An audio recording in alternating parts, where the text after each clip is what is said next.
Can XRP's price appreciate by 2030 without the domino theory ever completely coming to fruition? Yeah, I think that, it would see some adoption, but you're not going to get the big exponential move without that happening. There will be some supply and demand shock as the ETFs continue to eat through what's available on the OTC and dark pools. And once that's gone, the volume will have to move to exchanges. But if there's not outsized demand by the exchanges and by markets and by institutions and potentially retail, all at the same time, you're not going to get an exponential move. I think it's going to be that way because I believe that it needs to be a very high price for them to start using it, and for them to be able to push it to that price. Really, supply and demand is the only way that they're going to be able to do that. You could, people have talked about a repricing or a pegging of XRP. It needs to be dynamic and fluid. If it is fixed or stagnant, like it would be if it was pegged, it doesn't provide the same bandwidth over the long term. You could escalate volume up to whatever that price was, and then if you needed to continue to add more volume to the network for it to continue to scale and meet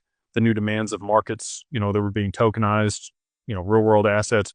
Again, I've told you guys, I believe by the end of 2030, 80% of the global value will be tokenized. That's not that far from now. I mean, really just 4 years away. I believe that so 5 years, by the end of 2030, 80% of the globe is tokenized. And that's a lot of value moving on chain. XRP, I believe, will settle all of that back in. And so for it to do that, I mean, you would need the price to continue to escalate with the additional volume, but it really can't even start moving, utilizing the utility or continuing to escalate because of the volume on the network until you kickstart it. A good example of this, we're going to do an event with Canary Capital for the mastermind. When talking with them, they really need an ETF to be $100 million to start getting institutional adoption. And the reason for that is no pension fund or other regulated entity can own more than 10% of an ETF. And their smallest check size that they cut is around $10 million.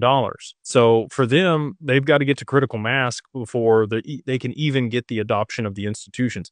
And I view XRP very similarly. It needs to get to critical mass. It needs to have enough liquidity in it before they can start using it in a meaningful capacity to continue to drive adoption and price appreciation. And so all of that being stated, I don't think that it's going to be fixed or pegged. I think that they're going to have to use supply and demand dynamics to push it to a very high price in a very short period of time, because that's the only way that it's really going to work and get the adoption. If that doesn't happen, it's not going to see the high prices that we've talked about.